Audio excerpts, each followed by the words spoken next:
lagi di podcast Suma. Biarkan suara mahasiswa menggetarkan jiwamu. Nah, jadi dalam podcast hari ini saya Epi sudah bersama rekan saya yaitu Dea yang cantik dan Mayang yang manis. Oke, langsung saja kita ke bincang-bincang Suma hari ini ya. Oke, teman-teman, kita di sini akan membahas terkait seputaran mahasiswa. Nah, tentunya kalian sebagai mahasiswa yang cantik dan berprestasi ya, pasti ada hal-hal nanti yang akan kalian dapatkan atau mungkin kalian sampaikan di podcast ini. Langsung saja untuk Dea. Nah, sebagai seorang mahasiswa, bagaimana cara Dea mengelola waktu yang efektif dengan keluarga? Misalnya dia kan kuliah nih jauh dari keluarga, jadi dia bagaimana caranya dia mengelola waktu biar bisa kumpul dengan keluarga atau sebagainya. Oke, syukurnya sih lokasi kos sama rumah aku nggak terlalu jauh atau terpisah antar pulau gitu ya. Jadi aku ketika di hari Jumat sore habis kuliah itu biasanya aku bakalan pulang kampung untuk ketemu sama keluarga aku, untuk sama kucing-kucing aku terutama, kayak gitu aja sih. Tapi kalau misalnya lagi di kos terus kangen sama keluarga, jadi kita bisa pakai telepon. Kita harus memanfaatkan teknologi, kayak gitu aja sih, nggak ada yang terlalu spesial. Apalagi Dea ini kan perempuan satu-satunya ya, maksudnya pernah nggak sih ngalamin kayak harus ngekos, harus jauh dengan keluarga, tapi kan di sisi lain pengen ngejar mimpi kan? Iya. Tapi gimana sih cara dia kayak mengalihkan pikiran itu gitu? Supaya tidak apa? Supaya tidak kayak selalu ingat keluarga gitu, apalagi Oke. jauh dari keluarga. Oke, pastinya bakalan selalu ingat keluarga ya. Terus juga kalau misalnya gini biasanya aku kan kalau misalnya di transfer itu kan tiap minggu ya, jadi bakalan ada aja topik untuk dibicarakan, terutama sama ayah aku kayak di WhatsApp gitu, entah sekedar cuma ngirimin stiker ataupun dia lagi foto tentang kegiatannya dia, kirim-kirim tentang kegiatan dari keluarga yang lain, kayak gitu aja sih, sehingga kita masih komunikasinya masih tetap lancar kayak gitu. Terus juga gini, pas waktu ada yang seru nih, waktu aku ditauin menang lomba gitu kan, dapat uang lumayan, terus itu langsung ditelepon dan langsung dimintain sama orang tua. Tapi aku merasa enjoy aja sih, merasa oh ya udahlah, itu juga orang tua sendiri, itu juga keluarga sendiri, kayak gitu sih, nggak merasa yang keberatan gitu. Ya, ditauin berarti nih dapat juara, dapat Iya. uang nanti. Jadi langsung ditelepon langsung dipalak. Untuk Mayang lanjut. Nah, Mayang ini adalah mahasiswa pendiam ya, bisa dibilang pendiam. Nah, jadi apa sih yang membuat Mayang itu kayak jarang bergaul gitu mungkin? Jadi kalau saya bukannya jarang bergaul, tapi lebih ke males untuk nyari teman yang Kayak frekuensi. Ya pernah sih dulu dekat sama teman satu gitu, tapi lama-kelamaan kok nggak nyambung kayak gitu loh. Kayak lebih baik sendiri daripada sama teman yang kayak gitu loh. Kayak gimana ya, itulah. Ya bisa diajak nggak nyambung omongannya, kayak gitu mungkin ya. Iya. Susah berarti nyari yang sefrekuensi gitu ya? Ya susah, apalagi kita kalau punya nih satu masalah dan dia tuh kayak nggak satu frekuensi dan dia tuh nggak tahu gimana rasanya jadi kita tuh jadinya kayak pas dia ngasih solusi ke kita, jadinya kayak bentrok gitu loh, kayak apa sih nggak nyambung kayak gitu. Lebih baik kan dan baca sih. Oke, lanjut ke Mayang. Nah, kalau menurut Mayang nih, seberapa penting sih kuliah itu gitu? Kalau ketika kita melihat bahwa misalnya kayak kita tamat SMA atau SMK nih, terus kita lihat bahwa teman-teman yang lain itu memilih untuk bekerja, tapi kalau menurut Mayang seberapa penting sih kuliah itu? Menurut saya ya, saya cerita dulu ya. Dulu sebenarnya saya tuh nggak pengen kuliah gitu, lebih ke mending kerja, soalnya kerja tuh kan langsung dapat uang. Kalau kuliah tuh kan harus belajar gitu. Tapi dengan dorongan dari orang tua, terus tuh tekanan dari keluarga juga, disuruh kuliah untuk gimana ya, meneruskan. Kayak paman saya kan satu-satunya orang yang di keluarga tuh jadi sarjana kayak gitu. Terus tuh paman saya tuh juga ngasih bayangan bahwa kalau kuliah tuh gampang loh nyari kerja, nanti kamu tuh kalau kerja tuh dilihat loh titelnya kayak gitu. Terus saya juga berpikir juga kedua kalinya, oh ya juga sih kuliah tuh penting kayak gitu. Walaupun kerja lebih enak langsung dapat uang kayak gitu sih. Ya tapi berarti sabar dulu ya, kita pejuang gelar. Pejuang kita.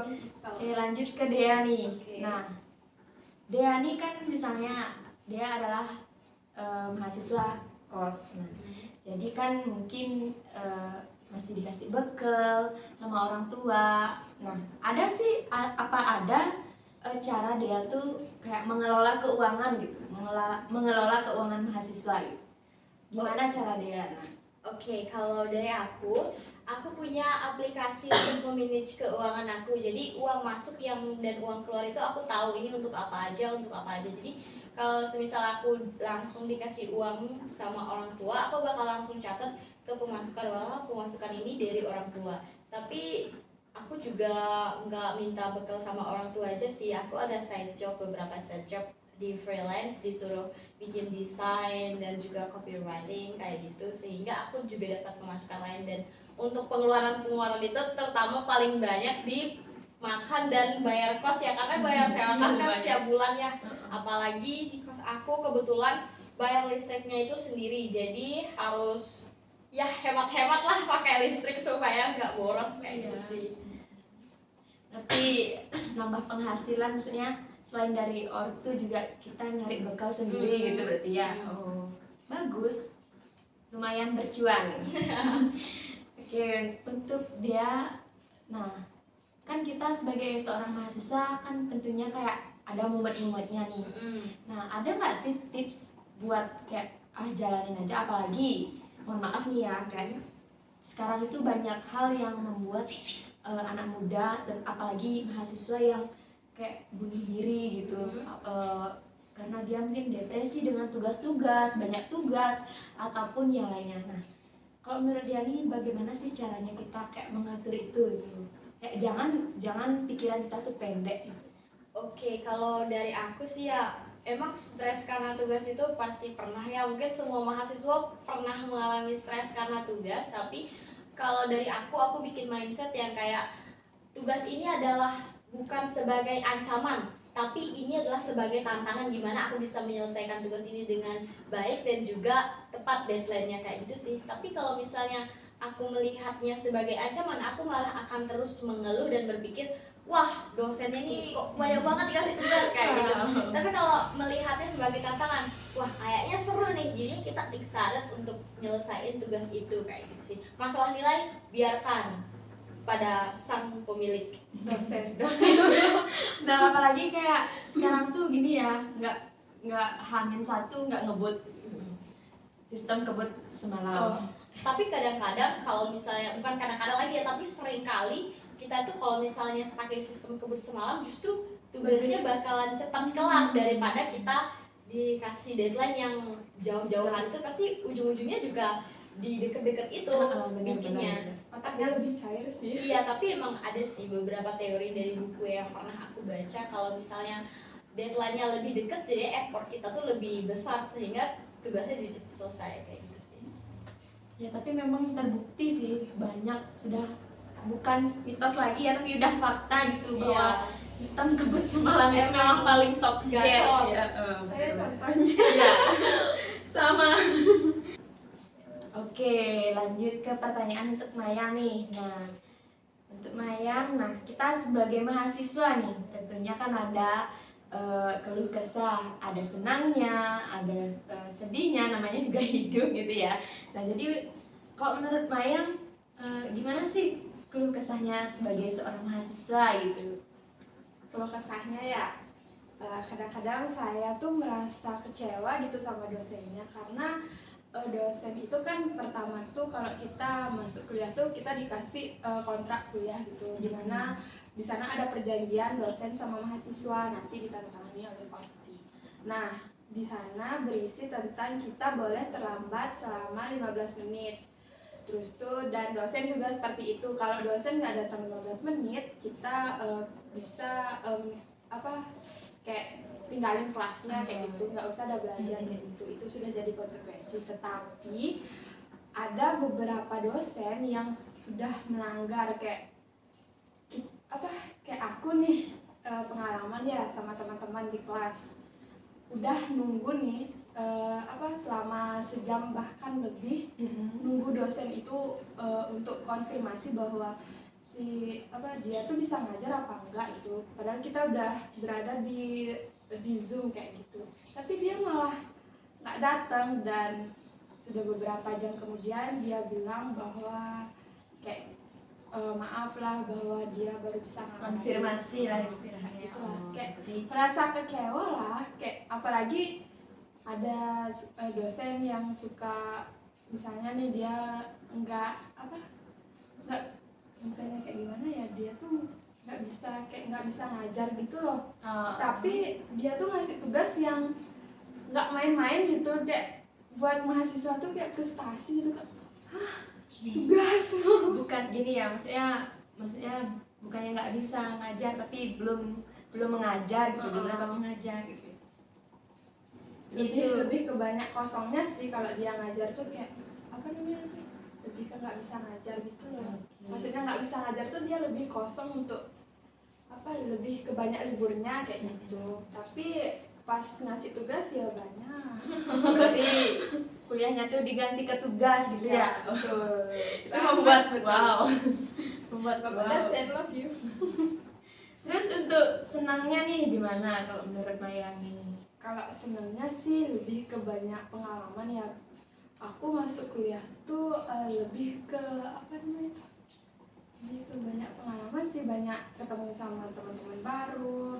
Kayak kalau kita baru masuk tuh kan ada yang namanya kegiatan ratam, itu kan kayak seru loh. Kayak masuk kuliah tuh bukan Dapat teman baru.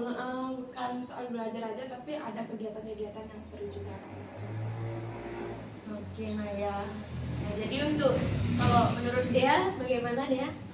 Kalau aku senang kuliah karena aku jadi menunda untuk kerja dulu. Kenapa? Karena Maya benar tuh. Karena kalau kita sudah tamat SMA dan kita tidak kuliah kan biasanya disuruh kerja. Dan kebetulan aku memang lagi belum pengen kerja aja gitu.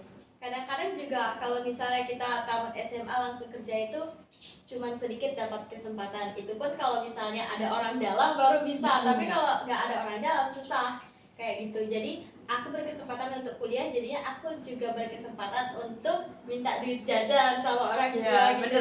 Kalau misalnya nggak kuliah, diam di rumah, kalau misalnya mau minta uang jajan jadinya agak malu ya, karena harusnya udah kerja tapi malah minta-minta terus kayak gitu. Tapi karena misalnya kita kuliah kan memang ada kebutuhan kampus, entah itu beli buku, untuk print dan bekal untuk makan juga kayak gitu. Jadi lebih enak untuk minta duit sama orang tua.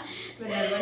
Terus enaknya ikut kuliah itu jadi kita punya banyak kesempatan untuk ikut-ikut event kayak lomba untuk mewakili sekolah, dan juga tentu saja untuk mendapatkan cuan yang lebih banyak ya seperti itu.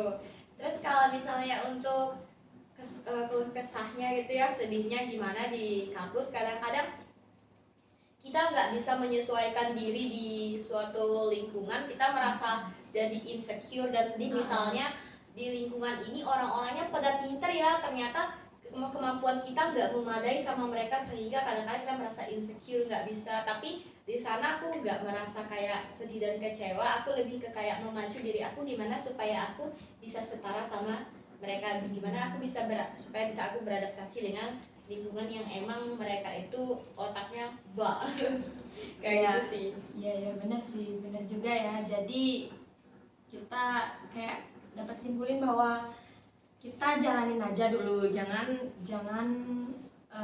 maksudnya jangan menyerah dulu nih. Apapun yang kita mulai maka selesaikanlah. Benar gak? Benar. Oke. jangan setengah-setengah. Lagasin. Oke, terima kasih Dea untuk Oke. podcast hari ini dan juga Mayang. Semoga bermanfaat ya podcast ini. Oke, sampai ketemu lagi. Bye bye.